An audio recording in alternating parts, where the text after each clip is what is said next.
आप सभी को गुप्ता क्लासेस मधुबनी में स्वागत है। कल हम सब साइंस का जितना भी प्रीवियस ईयर का क्वेश्चन था सबका डिस्कशन कर लिए। आज जो है दूसरा तो का क्वेश्चन का डिस्कस करेंगे, चैप्टर नंबर का 1 का है ना, जिसमें इंपॉर्टेंट क्वेश्चन सब है उन सब का क्या करेंगे, डिस्कशन करेंगे। आप सभी लोग बताइएगा कि इस क्वेश्चन में क्या बेहतरीन लगा, और आप सब लाइक और कमेंट करते रहिए, जिससे क्या क्या होगा, इससे हमको मोटिवेट मिलेगा और इससे बेहतर से बेहतर क्वेश्चन को लेके आएंगे और आपके एग्जाम को सफलता दिलाने का कोशिश करेंगे। तो चलिए क्वेश्चन नंबर आगे चलते हैं, क्वेश्चन नंबर 1 से स्टार्ट करते हैं। चलिए 1 नंबर क्वेश्चन में चलते हैं। देखिए क्वेश्चन है, प्रकाश के परावर्तन के कितने नियम हैं? तो आप सब प्रकाश के परावर्तन लाइट चैप्टर पढ़े होंगे, प्रकाश चैप्टर, उसमें प्रकाश के परावर्तन के नियम पढ़े होंगे, परावर्तन के नियम तो देखे होंगे। प्रकाश जो परावर्तन के नियम पढ़े होंगे, इसमें देखे होंगे ये अगर ये एक क्या है, प्लेन मिरर, ये क्या है, एक दर्पण है, दर्पण है ना, ये क्या है, एक दर्पण है, ठीक है। इसमें क्या होता है, जब कोई भी माध्यम कि प्रकाश क्या होता है, एक प्रकाश आएगा, प्रकाश आएगा और ये क्या करेगा, ये प्रकाश को क्या कर देगा, रिफ्लेक्ट कर देगा, क्या करेगा, रिफ्लेक्ट करेगा। और इस पर क्या करेगा, एक पर इस पर एक अभिलंब रहता है, क्या रहता है, अभिलंब, है ना, अभिलंब रहता है। तो देखिए यह प्रकाश आने वाले किरण को क्या बोलेंगे, आपतित किरण, क्या बोलेंगे, आने वाली किरण को हम क्या बोलेंगे, प्रकाश की जो किरण आ रहा है उसको हम क्या बोलेंगे, आपतित किरण। इसका नाम क्या होगा, आपतित किरण, आपतित किरण, किरण, ठीक है। और ये जो रिफ्लेक्ट कर देगा, ये प्रकाश को क्या करेगा, रिफ्लेक्ट कर देगा, उसको हम बोलते हैं परावर्तित किरण। तो इस किरण को क्या बोलेंगे, परावर्तित किरण, परावर्तित किरण, परावर्तित किरण, है ना। तो देखिए इसमें क्या होगा, जो आपतन से इससे अभिलंब के साथ जो कोण बनेगा, ये अभिलंब के साथ जो भी कोण बनेगा, यह आपतन कोण और परावर्तन कोण के क्या होगा, हमेशा बराबर होगा। आपतन कोण और परावर्तन कोण क्या होगा, हमेशा बराबर होगा। और देखिए तो इसमें बोल रहे कितने नियम हैं, तो एक नियम कहता क्या है, एक नियम, पहला नियम यह है कि आपतित किरण, आपतित किरण, आपतित किरण, परावर्तित किरण, परावर्तित किरण और अभिलंब, और अभिलंब, और अभिलंब, अभिलंब, तीनों बिंदु जो है ना, तीनों जो है आपतन अभिलंब, आपतन बिंदु पर, आपतन बिंदु, आपतन बिंदु, आपतन बिंदु पर क्या करता है, यह तीनों जो है ना एक ही तल पर मिलता है, क्या करता है, आपतन बिंदु पर एक ही तल पर, एक ही तल पर होते हैं, होते हैं। तो देखिए यह जो बिंदु है ना, यहाँ पर टकरा है ना, ये हो गया आपतन बिंदु। और ये जो प्रकाश का किरण जो आ रहा है ना, प्रकाश जो एक दर्पण से टकरा रहा है, वो क्या हो गया, आपतित किरण। और ये दर्पण से टकरा कर दूसरे की तरफ भाग गया, वो हो गया परावर्तित किरण। इस बीच में जो एक दिख रहा है, यह जो क्या है, यह अभिलंब है, क्या है, अभिलंब, अभिलंब है ना। और इसको आप जानते हैं ये क्या है, दर्पण है, दर्पण है ना। तो देखिए इससे क्या हो गया, आपको ये पता चल गया। दूसरा नियम क्या कहता है, यह आई है, आने वाले किरण को आई बोलते हैं और जाने वाले किरण को आर बोलते हैं। दूसरा नियम क्या हो गया, आपतन कोण, क्या होगा, आपतन कोण, आपतन कोण और परावर्तन कोण, और परावर्तन कोण, और परावर्तन कोण हमेशा क्या होगा, बराबर होगा, हमेशा बराबर होगा, हमेशा बराबर होगा, बराबर होगा। तो देखिए आप सब अब यहां से आंसर आप सब खुद दे सकते हैं कि देखिए कितने नियम होंगे, 2 नियम, एक आपतित किरण, परावर्तित किरण और अभिलंब क्या होगा, तीनों एक ही तल पर होंगे, है ना। कौन किस पर होगा, आपतन बिंदु पर होंगे। दूसरा क्या कहता है, आपतन कोण और परावर्तन कोण हमेशा क्या होगा, बराबर होगा। तो यह कोण जो, यह जो आपतन कोण जो है, यह परावर्तन कोण क्या होगा, हमेशा बराबर। तो कितने नियम है, कितने, 2 नियम है। इसका आंसर कौन जगह, पहला का बी आंसर हो जाएगा। तो चलिए अगला क्वेश्चन हम देखते हैं, क्वेश्चन नंबर 2 पे।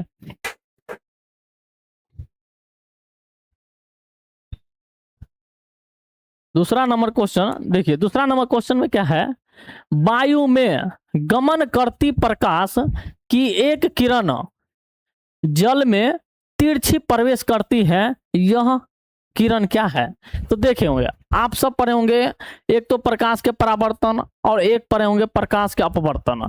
तो प्रकाश के अपवर्तन में यह टॉपिक जो है ना चैप्टर दूसरा से है ना, तो बोल रहा है ये आप वायु में जो प्रकाश जो गमन कर रहा है ना और यह पानी में गमन करेगा तो क्या हो जाएगा? देखिए यह क्या है, यह एक देखिए यह है ना, ये एक माध्यम हो गया। ये अगर मान लीजिए विरल माध्यम, क्या है इसको हम मानते हैं विरल माध्यम, विरल माध्यम। इसको हम मानिए सघन माध्यम, सघन माध्यम, सघन माध्यम। तो देखिए ये जो रेखा है ना, अगर देखिए ये अगर इधर से प्रकाश अगर जा रहा है, प्रकाश ये विरल से आ रहा है, ये प्रकाश जैसे मान लीजिए ये प्रकाश आया, ये प्रकाश आया, प्रकाश आया ना, तो अब क्या होगा? यह प्रकाश तो आया, लेकिन यह क्या होगा? इसको आप देखिए ये एक अभिलंब है, अभिलंब इसको हम बना देते हैं। इसको जाना चाहिए, इधर जाना चाहिए, सीधा जाना चाहिए, सीधा नहीं जाकर क्या गया? अभिलंब की ओर झुक गया। अभिलंब की ओर क्यों झुकेगा? क्योंकि विरल से सघन में जब आता है तो क्या होगा? किरण क्या होगा? वो अभिलंब की ओर क्या होगा? झुकेगा। जब यह विरल माध्यम से जब सघन माध्यम में आएंगे तो क्या होगा? यह जो प्रकाश की जो किरण होगा वो क्या होगा? अभिलंब की ओर झुक जाएगा। यही अगर सघन माध्यम से अगर विरल माध्यम में जाता, ये इधर जाने वाले थे लेकिन यह किधर आ गया? इधर झुक गया, है ना। तो देखिए इधर जाने वाला था, यह इधर ये झुक गया, तो अभिलंब की ओर झुक गया ना, तो ये कौन बन गया? तो देखिए जब विरल माध्यम से सघन माध्यम में आएंगे, जब हवा से थोड़ा पानी में आएंगे तो क्या होगा? यह अभिलंब की ओर झुकेंगे। और यही जब यह सघन से विरल माध्यम में जाएंगे तो अभिलंब से क्या होगा? दूर हटेगा। तो आप सब इसमें आंसर दीजिए। बोल रहे हैं अभिलंब की ओर झुकेगी, अभिलंब से दूर हटेगी, सीधी निकल जाएगी, परावर्तित हो जाएगी। तो परावर्तित तो कभी होगा नहीं, एक माध्यम से दूसरे माध्यम में जाएगा तो परावर्तित होगा नहीं, तो नहीं होगा, तो ये तो आंसर होगा नहीं। सीधे अगर निकल जाता तो ये क्या होगा? तो ये सघन में जाता ही नहीं, यह विरल से विरल में ही रह जाता, ये भी नहीं होगा। अभिलंब से दूर हटेगी, यह अभिलंब से दूर कब हटेगा? जब यह सघन से विरल में जाएगा। कहाँ जाएगा? सघन से विरल में, सघन से विरल में जाएगा। कहाँ जाएगा? सघन से विरल में, तो ये भी नहीं होगा। अभी बोल रहे अभिलंब की ओर झुका है, ये होगा क्या होगा? यह विरल से कहाँ जाएगा? विरल से सघन में, सघन में, है ना। तो कौन सा आंसर हो जाएगा? आप सब आंसर का जवाब दीजिए, कमेंट में बताइए। तो आंसर नंबर ए हो जाएगा। दूसरा का क्वेश्चन का आंसर कौन सा हो जाएगा? ए हो जाएगा। चलिए अगला क्वेश्चन हम देखते हैं, क्वेश्चन नंबर 3 को। क्वेश्चन नंबर 3 है, निम्नलिखित में किस लेंस को अपसारी लेंस कहते हैं? ऑप्शन क्या है? उत्तल लेंस, अवतल लेंस, उत्तल एवं अवतल लेंस दोनों, और बाइफोकल लेंस। तो आप सब बताइए, इसका आंसर दीजिए। आप सब कमेंट में बताइए कि कौन सा लेंस को हम अपसारी लेंस बोलते हैं। कौन सा लेंस है जिसे हम क्या बोलते हैं? अपसारी लेंस बोलते हैं। तो देखिए अपसारी लेंस सबसे पहले का होता क्या है, हम इसको पहले जानेंगे। अपसारी लेंस क्या होता है?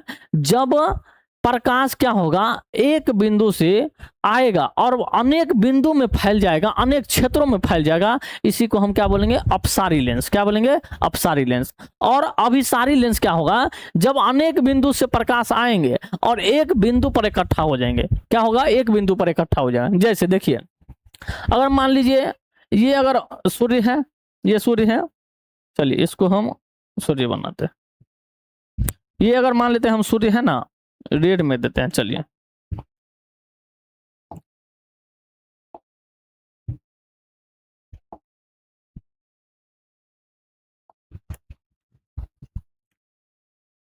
देखिए ये अगर मान लेते हैं हम सूर्य हैं, सूर्य है ना। तो देखिए सूर्य हो गया मान लेते हैं। तो यहां से अगर ये तो चारों तरफ फैलता है, चारों तरफ फैलता है ना, चारों तरफ फैल जाते हैं। प्रकाश की किरण क्या होता है? चारों तरफ फैल जाता है। जब यह किरण क्या होगा? अगर ये यहां से जब प्रकाश आएगा ना और सभी बिंदु से जो प्रकाश जब आएगा और इकट्ठा यहां पर अगर रुक जाएगा, सभी प्रकाश के माध्यम कहाँ यहाँ पे आ जाएगा, टकरा के आ जाएगा यहाँ पे, तो ये क्या हो जाएगा? यह क्या होगा? अभिसारी। ये क्या हो जाएगा? अभिसारी हो जाएगा। लेकिन इसमें अभिसारी हो गया। अब यह प्रकाश क्या होगा? जब देखिए ये एक बिंदु स्रोत से निकलेगा और सभी बिंदु स्रोत में फैल जाएगा, सभी जगह फैल जाएगा, सभी जगह क्या हो रहा है, फैल रहा है ना, तो ये क्या हो जाएगा, अपसारी हो जाएगा। तो यही बोल रहा है कि एक बिंदु स्रोत से अनेक बिंदु स्रोत पे फैल जाएगा, तो उसे हम अपसारी कहते हैं। तो देखिए अब बोल रहे हैं अपसारी लेंस किसे कहते हैं, तो अपसारी लेंस किस लेंस को कहते हैं, तो देखिए अवतल लेंस में क्या होगा, अवतल लेंस में होता है कि प्रकाश की जो किरण है ना, अनेक बिंदु से क्या आएगा, अनेक बिंदु से प्रकाश की किरण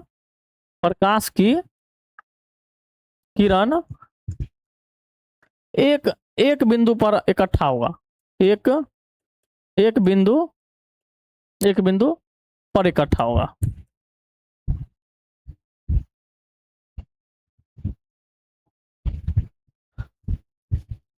एक बिंदु पर क्या होगा, इकट्ठा हो जाएगा, इकट्ठा होगा। तो देखिए इकट्ठा जब हो जाएगा तो ये क्या हो जाएगा, अपसारी हो जाएगा। तो इस लेंस को हम क्या बोलेंगे, अपसारी लेंस, अभिसारी, सॉरी अपसारी, अभिसारी हो जाएगा, क्या हो जाएगा, अभिसारी होगा, अभिसारी हो जाएगा। अब देखिए तो अगर ये अभिसारी है तो ये आंसर होगा, ये तो हो गया अभिसारी, ये अपसारी हमको पूछ रहा है तो ये होगा ही नहीं, ये आंसर इसी कट गया, ये भी कट गया। अब देखिए बाइफोकल लेंस अपसारी और अभिसारी नहीं होते हैं, ठीक है। तो अब कौन सा ऑप्शन बच गया, ऑप्शन नंबर ए बच गया। तो इसमें क्या होगा, एक बिंदु स्रोत से, एक बिंदु स्रोत से अनेक दिशाओं में फैलेगा, क्या होगा, अनेक दिशाओं में फैल जाएगा, दिशाओं में फैल जाएगा, क्या होगा, अनेक दिशाओं में क्या होगा, फैल जाएगा। तो क्या हो जाएगा, इसको हम क्या बोलते हैं, अपसारी लेंस, किस लेंस को बोलेंगे, उत्तल लेंस को बोलेंगे। चलिए आंसर नंबर क्या हो जाएगा, 3 का ए हो जाएगा। चलिए अगला क्वेश्चन हम देखते हैं, अगला क्वेश्चन 4 नंबर क्वेश्चन पे। 4 नंबर क्वेश्चन बोल रहा है किसी वस्तु का वास्तविक तथा समान साइज का प्रतिबिंब प्राप्त करने के लिए वस्तु को उत्तल लेंस के सामने कहां रखना चाहिए। तो उत्तल लेंस और अवतल लेंस आप सब देखे होंगे, है ना। उत्तल लेंस में क्या, उत्तल लेंस का इसका इमेज कैसा है, देखिए ये हो गया उत्तल लेंस, ये हो गया उत्तल लेंस, है ना। तो उत्तल लेंस में क्या होगा, उत्तल लेंस में होगा, बीच का भाग क्या होगा, बीच का भाग मोटा होगा, बीच का भाग क्या होगा, मोटा होगा, जबकि क्या होगा, ये किनारा का भाग क्या होगा, पतला होगा, किनारा भाग क्या होगा, किनारा भाग हो जाएगा, पतला होगा, किनारा भाग होगा, पतला होगा, किनारा भाग क्या होगा, पतला होगा। तो इसको हम क्या बोलेंगे, उत्तल लेंस बोलेंगे, ठीक है। चलिए देखिए अब बोल रहा है कि यह जो प्रकाश जो है ना, यह जो प्रकाश जब गुजरेगा तो एक अनंत हो गया, है ना, ये हो जाएगा केंद्र हो जाएगा, फोकस हो जाएगा, और यहाँ पे ध्रुव होता है ना। इसी तरीका से फिर इधर भी चल जाएगा, क्या, ये फोकस, ये केंद्र, और ये इन्फिनाइट पर चल जाएगा, अनंत पर चलेगा। तो बोल रहे हैं क्या, इसमें देखिए वास्तविक वस्तु का वास्तविक तथा समान साइज का प्रतिबिंब प्राप्त करने के, समान साइज, जितना बड़ा वस्तु है उतना ही बड़ा क्या होना चाहिए, इसका इमेज बताना है। तो वस्तु को हम कहां पे रखें, तो वस्तु को हम कहां पे रखेंगे, देखिए ऑप्शन में क्या सब दिया है, देखिए लेंस के मुख्य फोकस पर, लेंस के फोकस दूरी की दुगुनी पर, अनंत पर, लेंस के प्रकाशिक केंद्र तथा मुख्य फोकस के बीच।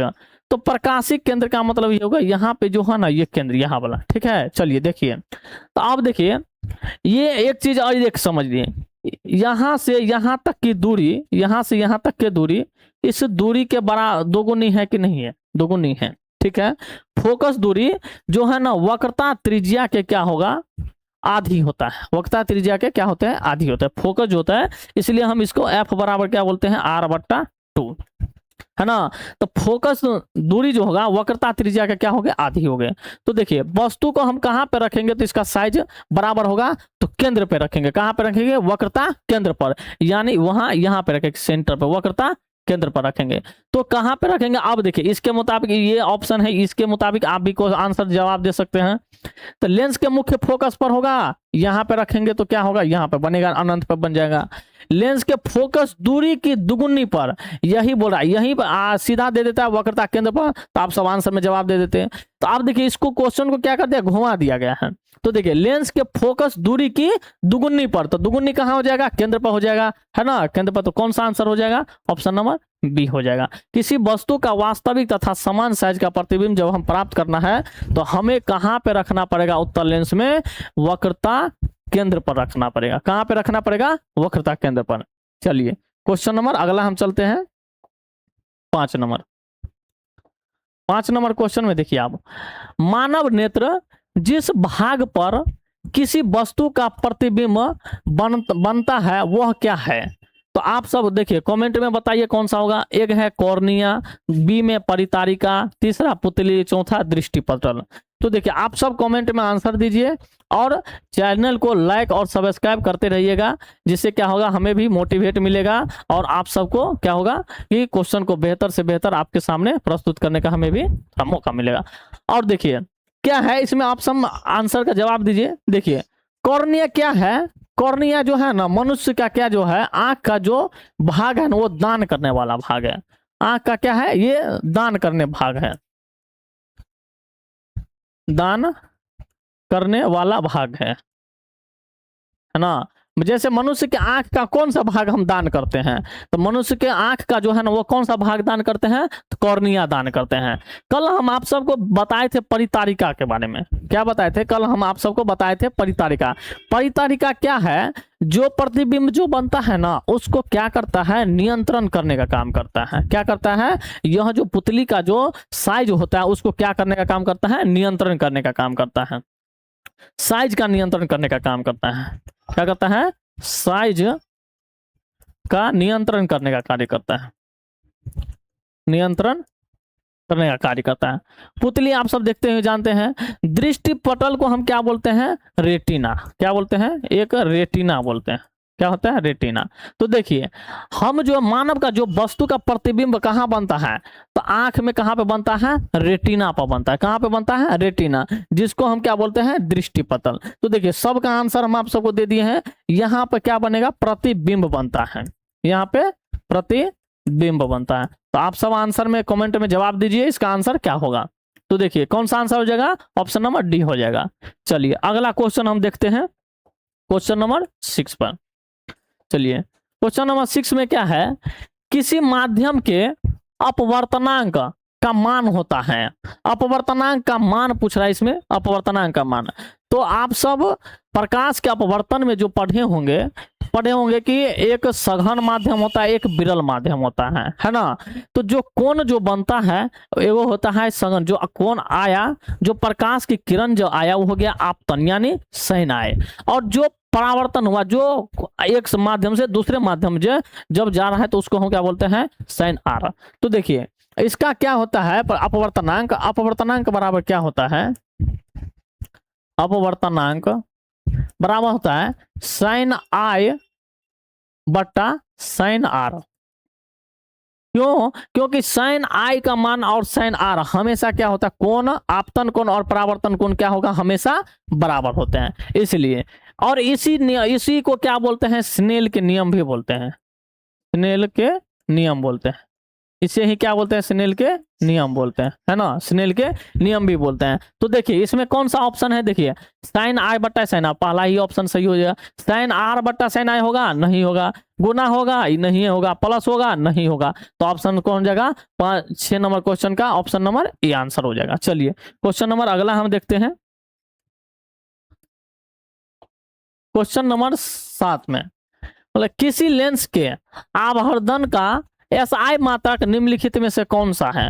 ऑप्शन देख के आप सब कमेंट में बताइए कि आवर्धन का SI मात्रक क्या होता है, आवर्धन का SI मात्रक क्या होता है।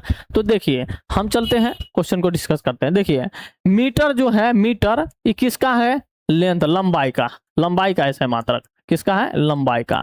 सेंटीमीटर भी वही है, मिलीमीटर भी वही है ना, इस सब का ये छोटा छोटा भाग है। लेकिन मात्रक विहीन ये सब किस चीज का है, लंबाई का है, सब चीज क्या है, लंबाई का। तो मेन जो एसआई मीटर होता है, मीटर होता है। जैसे हम कितना छोटा में करना है, बड़ा में करना, उसके हिसाब से इसका क्या होता है, मात्रक बढ़ते जाता है। चलिए देखिए क्या है, तो देखिए लेंस का आवर्धन का जो ऐसा मात्रक है ना, आवर्धन का कोई ऐसा मात्रक होता ही नहीं है। आवर्धन का क्या होता है, कोई ऐसा मात्रक होता ही नहीं। तो मात्रक होता ही नहीं है, तो क्या हो जाएगा, यह मात्रक विहीन हो जाएगा, है ना। ये कौन सा हो जाएगा, ऑप्शन नंबर डी इसमें। चलिए आगे क्वेश्चन देखते हैं, क्वेश्चन नंबर 8। क्वेश्चन नंबर 8 आप सब पढ़िए और क्वेश्चन का जवाब दीजिए। बताइए, तारों का टिमटिमाना प्रकाश के किस घटना को दर्शाता है। तारों का जो टिमटिमाना है ना, प्रकाश के, तारों का जो टिमटिमाता, जैसे देखते रहते हैं आकाश में, देखते रहते हैं तारों सबका, कभी दिखाई देगा, कभी नहीं दिखाई देगा, है ना। तो ये क्या हुआ, तारों का टिमटिमाना हुआ, मतलब कभी दिखता है, कभी नहीं दिखता है। तो बोल रहे हैं प्रकाश के किस घटना को दर्शाता है। तो एगो है प्रकाश के परावर्तन के नियम, परावर्तन, एगो प्रकाश का अपवर्तन, प्रकाश का परिकिरण, प्रकाश का वर्ण विक्षेपण। तो देखिए प्रकाश का परावर्तन क्या होगा, प्रकाश क्या आता है, ये एक माध्यम से दूसरे माध्यम में रिटर्न क्या करेगा, प्रकाश क्या करेगा, रिफ्लेक्ट करता है। प्रकाश क्या करेगा, प्रकाश को क्या करता है, वापस भेजने का काम करता है, वापस भेजने का, है ना। एक माध्यम से दूसरे माध्यम में, उसी माध्यम में आता है और प्रकाश को क्या करता है, रिफ्लेक्ट करता है, वापस भेज देता है। देखिए प्रकाश का परिकिरण, प्रकाश का परिकिरण कहाँ होता है, देखिए आप सब देखे होंगे सुबह में और शाम में, जब सूर्य का क्या होता है, जब सुबह में सूर्य का क्या होता है, उदय होता है, तो आप देखते हो उदय होने से पहले लाल रंग दिखाई देता है। और शाम में क्या होता है, सूर्यास्त होने से पहले, होने के बाद, पहले नहीं, सूर्यास्त होने के बाद भी आप रंग को क्या दिखाई देगा, लाल रंग दिखाई देता है ना। तो यह किस कारण होता है, यह प्रकाश के परिकिरण के कारण होता है। प्रकाश के क्या होता है, परिकिरण के कारण होता है।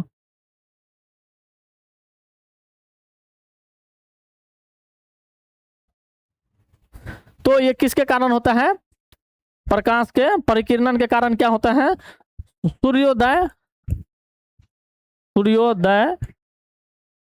और सूर्यास्त,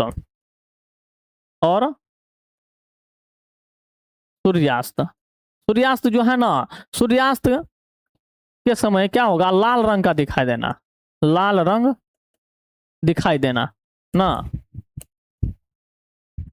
रंग दिखाई देना। अब देखिए, अब इसका एक क्या होता है, आकाश का रंग भी क्या होता है, नीला रंग दिखाई देना। आकाश का रंग क्या होगा, नीला रंग दिखा, आकाश का रंग भी है ना, कैसा दिखाई देगा, नीला रंग देगा। वो भी क्या होता है, प्रकाश के परिकिरण के कारण होता है। किस कारण होता है, प्रकाश के परिकिरण के कारण। वर्ण विक्षेपण क्या है, वर्ण विक्षेपण हम आप सबको कल बताए थे कि श्वेत प्रकाश को कितने रंगों में विभक्त किया जाता था, 7 रंग में, है ना। तो स्पेक्ट्रम के माध्यम से क्या कहता है, उसको 7 रंगों में विभक्त किया जाता है। श्वेत प्रकाश को 7 रंगों में विभक्त करना, 7 रंगों में विभक्त करना, विभक्त करते हैं ना, उसी को क्या बोलते हैं, वर्ण विक्षेपण। अब देखिए, अब क्या बच गया, प्रकाश का अपवर्तन। तो तारों का टिमटिमाना क्या है, प्रकाश के अपवर्तन का ही कारण है। क्या है, तारों का जो टिमटिमाते रहता है, ये क्या है, प्रकाश के अपवर्तन के कारण है ना। किसके कारण है, प्रकाश के अपवर्तन। कौन सा आंसर, 8 के बी हो जाएगा। चलिए अगला क्वेश्चन देखते हैं, क्वेश्चन नंबर 9। क्वेश्चन नंबर 9 में, किसी चालक का प्रतिरोध निम्नलिखित में से किस पर निर्भर करता है।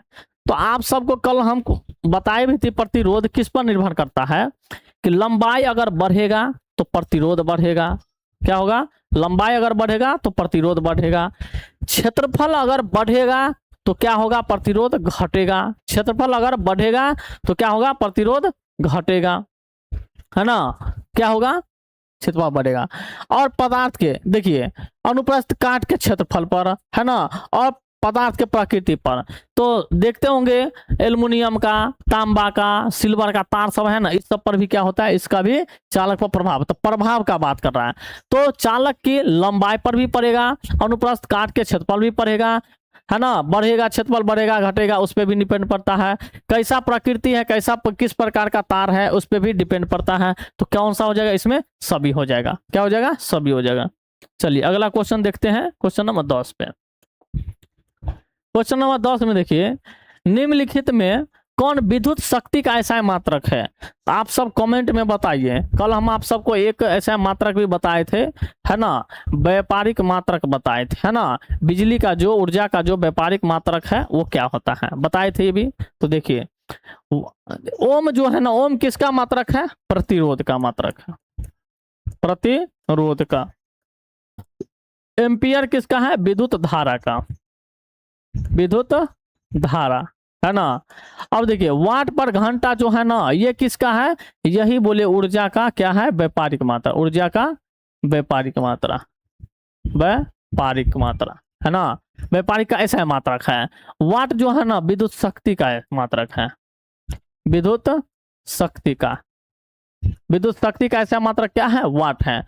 तो आप सब कमेंट में बताइए कि कौन सा आंसर हो जाएगा इसका, आंसर नंबर ए हो जाएगा। क्या हो जाएगा, ए हो जाएगा।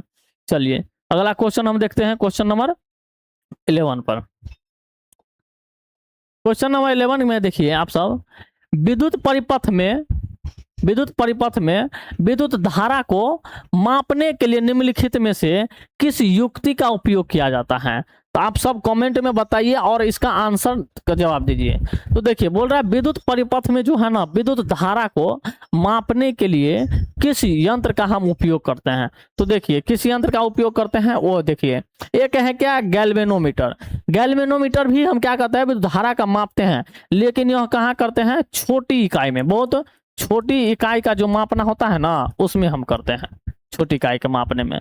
वोल्ट मीटर में क्या करते हैं, वोल्टेज को नापते हैं, क्या करते हैं, वोल्टेज को, है ना। आमीटर क्या है, ओमीटर जो है ना विद्युत धारा को, इसको हम ए मीटर आमीटर कहीं भी लिखाता है ना, विद्युत धारा को नापते हैं। आइए वोल्टामीटर, वोल्टामीटर कोई एक है नहीं, यही वोल्ट मीटर का वोल्टामीटर हो गया है, टाइपिंग हो गया, मिस हो गया है ना। तो आप ये सब कमेंट में बताइए किसका आंसर कौन हो जाएगा। देखिए तो ये एमीटर जो है ना ये क्या करता है, विद्युत का श्रेणी क्रम में जोड़ाता, हमेशा क्या होता है, ये श्रेणी क्रम में होगा, है ना, प्रतिरोध का क्या होगा, श्रेणी क्रम में जोड़ाता है, श्रेणी क्रम में, है ना, किसमें होगा, श्रेणी क्रम में। और यह क्या होगा, वोल्टेज का क्या होगा, समांतर में होता है, समांतर क्रम में, समांतर क्रम में, समांतर क्रम में। श्रेणी में क्रम में क्या होगा, वोल्टेज जो है ना, वोल्टेज जो होगा भिन्न भिन्न होगा, वोल्टेज क्या होगा, भिन्न होगा, क्या होगा, अलग अलग होगा, जैसी दिशा जैसे वैसे ही जगह। लेकिन धारा क्या होगा, धारा समान होगा, धारा क्या होगा, समान होगा, समान होगा। इसमें क्या होगा, समांतर में वोल्टेज जो होगा ना समान होगा, क्या होगा, वोल्टेज समान, क्या होगा, समान होगा। और ये धारा क्या होगा, धारा होगा अलग अलग होगा, भिन्न होगा, धारा क्या होगा, भिन्न होगा, अलग अलग होगा, है ना। जिस तरीका से बढ़ेगा जितना वोल्टेज रहेगा उसके हिसाब से धारा चलेगा। तो चलिए इसका आंसर कौन सा हो जाएगा, ए मीटर हो जाएगा। कौन सा हो जाएगा, अमीटर। तो 11 नंबर क्वेश्चन का कौन सा आंसर हो जाएगा, सी हो जाएगा। चलिए क्वेश्चन अगला हम चलते हैं। क्वेश्चन अगला में देखिए क्या है, विद्युत फ्यूज तार क्या है, एक 12 नंबर क्वेश्चन में फ्यूज तार के लिए निम्नलिखित में कौन सा कथन सत्य है। तो फ्यूज तार आप सब देखो सभी के घर में बिजली का उपयोग होता है, लगाए होंगे, इसमें फ्यूज लगाए होंगे, क्या लगाएंगे, फ्यूज लगाए होंगे। तो फ्यूज किस लिए होता है और इसका क्या काम है वो भी देख लेते हैं, है ना। तो देखिए बोल रहे हैं कि प्रतिरोध तथा गलनांक दोनों अधिक होते हैं, ऑप्शन में है दूसरा में, प्रतिरोध कम तथा गलनांक अधिक होता है। तीसरा है प्रतिरोध अधिक तथा गलनांक कम होता है, प्रतिरोध तथा गलनांक दोनों कम होता है। तो आप सब कमेंट में बताइए कि इसका आंसर कौन सा होगा। और अपने दोस्तों के पास ये वीडियो को शेयर भी करते रहिएगा, जिससे क्या होगा, आप दोस्तों को भी क्या होगा, लाभ होगा, है ना। चलिए क्वेश्चन को आगे हम लेके चलते हैं। प्रतिरोध फ्यूज तार जो है ना, फ्यूज तार है ना, क्या है, फ्यूज तार, फ्यूज तार, फ्यूज तार जो है ना, फ्यूज तार में क्या होगा, प्रतिरोध जो होगा ना, प्रतिरोध क्या होगा, उच्च होगा, क्या होगा, उच्च होगा। लेकिन गलनांक क्या होगा, कम होगा, गलनांक क्या होगा, कम होगा, क्या होगा, कम होगा। यह फ्यूज तार बना किस चीज से है, बना किसका होता है, बना किसका होता है, तो टीन और शीशा का बना होता है, टीन और शीशा का, टीन और किस चीज का बना होता है, शीशा का बना होता है, शीशा का बना होता है ना। किस चीज का बना होता है, बना किस चीज का होता है, फ्यूज टीन और शीशा के मिल के बना होता है। चलिए देखिए, और यह फ्यूज तार हम किस लिए लगाए देते हैं कि जैसे ही क्या होगा, प्रतिरोध उच्च होगा ना, और गलना कम होगा। तो जैसे ही देखते होंगे हमारे घर में वोल्टेज ज्यादा आ जाता है ना, तो फ्यूज क्या हो जाएगा, गल जाता है। गलने के बाद क्या टूट जाता है। जैसे ही टूटेगा, फ्यूज टूट जाएगा, गल जाएगा, तो क्या हो जाएगा, हमारे अंदर में जितना भी उपकरण सब रहता है, ये क्या होता है, ये इसको जलने से, खराब होने से क्या होता है, बच जाते हैं। तो है, तो क्या करता है वो फ्यूज, इसीलिए हम लगाए। तो देखिए इसमें ऑप्शन इसमें कौन सा हो जाएगा, इसमें देखिए क्या बोल रहा है, प्रतिरोध क्या होगा, उच्च होगा, और गलना क्या होगा, कम होगा। तो प्रतिरोध अधिक और गलना क्या होगा, कम होगा। तो ऑप्शन नंबर कौन सा हो जाएगा, सी हो जाएगा। चलिए क्वेश्चन नंबर अगला हम देखते हैं, 13 नंबर क्वेश्चन। 13 नंबर क्वेश्चन क्या है, देखिए, निम्नलिखित पदार्थों में कौन चुंबकीय पदार्थ नहीं है। तो चुंबकीय पदार्थ हम किसे कहेंगे, और अचुंबकीय पदार्थ। तो चुंबकीय पदार्थ में क्या होगा, जिस पदार्थ में क्या होगा, लौह की मात्रा होगा, क्या होगा उसमें, चुंबकीय पदार्थ लौह अगर होगा ना, तो ये क्या होगा, चुंबक क्या होगा, इसको पकड़ेगा, अटैच कर लेगा, है ना, आकर्षित करेगा। अगर चुंबक नहीं होगा तो क्या होगा, इसमें लौह पदार्थ नहीं होगा, तो क्या करेगा, चुंबक उसको आकर्षित नहीं करेगा। तो बोल रहा है कि कौन जो है चुंबकीय पदार्थ नहीं है। तो लोहा, लोहा जो है ना, उससे क्या है, यह चुंबकीय पदार्थ है, ये क्या है, चुंबकीय पदार्थ है। निकेल भी क्या है, चुंबकीय पदार्थ है, और कोबाल्ट भी क्या है, चुंबकीय पदार्थ। लेकिन पीतल जो है ना, वो चुंबकीय पदार्थ नहीं है। क्या है, इसमें लौह की मात्रा नहीं है, इसमें क्या है, लौह की मात्रा जो है ना, लौह की मात्रा, लौह की मात्रा नहीं है, लौह की मात्रा क्या है, नहीं है ना, इसलिए क्या गया, चुंबकीय पदार्थ यह नहीं है। तो इसका 13 का आंसर कौन सा हो जाएगा, सी होगा। चलिए अगला क्वेश्चन हम देखते हैं, 14 नंबर। 14 नंबर क्वेश्चन हम देखते हैं। 14 नंबर क्वेश्चन में है, किसी विद्युत धारावाही सीधी लंबी परिनालिका के भीतर चुंबकीय क्षेत्र का मान कितना होगा। किसका बोल रहा है, देखिए, किसी विद्युत धारावाही, है ना, धारावाही, जैसे अभी हम बताएं आपको कि श्रेणी क्रम जो है, एगो श्रेणी क्रम और एगो समांतर क्रम, है ना। तो श्रेणी क्रम में किसको जोड़ते हैं हम, विद्युत धारा को, है ना। धारा होता है, एगो श्रेणी क्रम पढ़े थे, है ना, श्रेणी क्रम पढ़े थे, है ना, श्रेणी क्रम। इसमें क्या होता है, इसमें क्या होगा, धारा क्या होगा, हमेशा समान होगा। धारा, धारा क्या होगा, हमेशा, धारा हमेशा समान होगा, धारा हमेशा समान होगा, किसी भी बिंदु पर होगा समान, क्या होगा, समान होगा। यह क्या करेगा, हमेशा समान होगा, और यह क्या करेगा, जितना भी लंबा होगा, सीधा होगा, सीधा रहेगा ना, तो हमेशा क्या होगा, किसी भी बिंदु से क्या होगा, इसका धारा क्या होगा, हमेशा समान ही होगा, क्या होगा, समान ही होगा। तो देखिए इसका मान क्या होगा, शून्य होगा, नहीं होगा। इसके सिरे की ओर जाने पर घटेगा, घटेगा नहीं, हमेशा क्या होगा, समान होगा। इसके सिरे की ओर जाने पर बढ़ेगा, नहीं बढ़ेगा, क्या होगा, ये सभी बिंदुओं पर क्या होगा, समान होगा। तो देखिए ये अगर मान लीजिए ये तार है, तार है ना, तो ये अगर तार है, तो इसका करंट जो है ना, हमेशा क्या होगा, सभी यहां से भी लेंगे, यहां भी आएंगे, कहीं भी आएंगे ना, तो इसका क्या होगा, धारा क्या होगा, हमेशा समान ही होगा, हमेशा क्या होगा, समान ही होगा, है ना, क्या होगा, समान ही होगा। तो विद्युत धारा, यही अगर वोल्टेज रहता तो सभी जगह अलग अलग हो जाता, है ना। तो धारा हमको पूछे हैं, सीधी वाला में सीधा रेखा बना दिए, धारा बना दिए, है ना। इसमें क्या होगा, सभी बिंदुओं पर क्या होगा, ये समान होगा। तो इसका आंसर कौन सा हो जाएगा, डी होगा। चलिए क्वेश्चन नंबर चलते हैं हम अगला पर। क्वेश्चन नंबर अगला क्या है, देखते हैं। विद्युत धारा के चुंबकीय प्रभाव का खोज किसने किया था। चुंबकीय, विद्युत धारा के चुंबकीय प्रभाव का खोज किसने किया था। तो देखिए आप सब इसमें कमेंट में बताइए इसका आंसर क्या होगा, इसका आंसर आप सब बताते रहिए। देखिए क्या सब है, एगो है फैराडे है, बोर है, एम्पियर है, और ओरस्टेड है। क्या है, ओरस्टेड है। फैराडे है, बोर है, एम्पियर है, ओरस्टेड है। तो देखिए फैराडे जो है ना, विद्युत चुंबकीय प्रेरण पर क्या था, विद्युत चुंबकीय प्रेरण पर, विद्युत चुंबकीय प्रेरण का खोज किया था। किसका किया था? विद्युत चुंबकीय प्रेरण का खोज।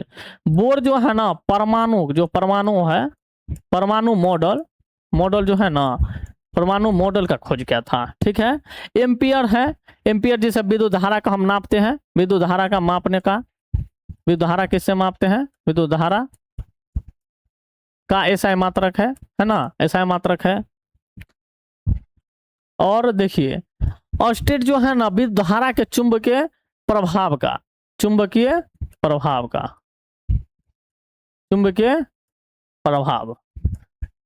ऑस्टेट जो है, ऑस्टेट जो किसका है? विद्युत धारा के चुंबकीय प्रभाव की खोज किया। किसका खोज किया? चुंबकीय प्रभाव की खोज। तो इसका आंसर कौन हो जाएगा? ऑप्शन नंबर ए हो जाएगा। चलिए अगला क्वेश्चन हम देखते हैं। चलिए अगला क्वेश्चन देखते हैं, क्या है? निम्न में से कौन जैव मात्रा ऊर्जा स्रोत का उदाहरण नहीं है? जैव मात्रा है ना, तो देखिए जैव मात्रा यहाँ जीवाश्म ऊर्जा स्रोत होता है ना, थोड़ा यहाँ पे टाइपिंग मिस हुआ है ना। चलिए देखिए तो क्या होगा, निम्न में से कौन जैव मात्रा ऊर्जा स्रोत का उदाहरण नहीं है ना। तो देखिए क्या होगा, इसमें देखते हैं हम सब क्या होगा आंसर। लकड़ी, लकड़ी होगा, लकड़ी, गोबर गैस, नाभिकीय ऊर्जा, कोयला। तो जैव मात्रा ऊर्जा का स्रोत जो है ना, इसमें कौन सा हो जाएगा? एक गोबर गैस, लकड़ी, नाभिकीय ऊर्जा और क्या होगा? कोयला। तो इसमें कौन सा हो जाएगा? आप सब बताइए, इसमें कौन सा हो जाएगा आंसर? नाभिकीय ऊर्जा हो जाएगा। कौन सा होगा? नाभिकीय ऊर्जा हो जाएगा। चलिए आज हम यही क्वेश्चन को हम समाप्त करते हैं, और आप सबको यह क्वेश्चन कैसा लगा सब कमेंट में बताइएगा, और अपने दोस्तों के पास क्या कीजिएगा, इस सबको सभी को भेजिएगा, जिससे क्या होगा आपके सभी दोस्तों को भी लाभदायक होगा। और आप सबका कितना क्वेश्चन का कितना आंसर सही हुआ ये भी आप कमेंट में बताते रहिए, जिससे क्या होगा आपको लाभ होगा, और अगले एग्जाम के लिए ये तैयारी करते रहिए। चलिए धन्यवाद।